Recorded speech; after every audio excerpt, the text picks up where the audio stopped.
In this Wilcom API concept, we demonstrate the Edit Design Monogram capabilities. To use this concept app, you must first create a monogram template in Wilcom Embroidery Studio. Browse to the monogramming tool,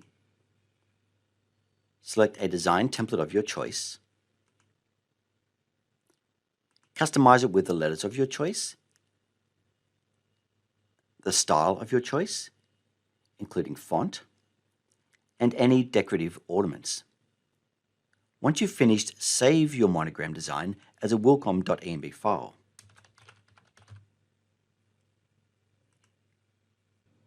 Now from the concept app, browse and select your monogram template design.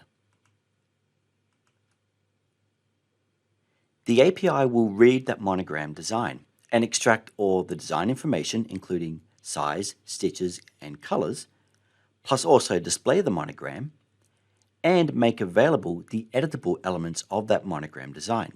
In this case, the text, the font, the color, height, and style of the monogram.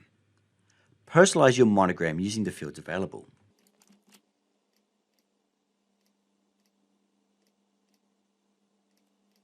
Then select Update Design.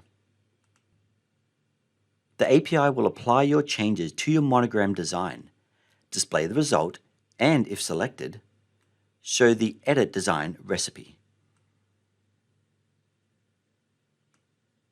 Also from this concept app, you can output the design as a selected stitch file format.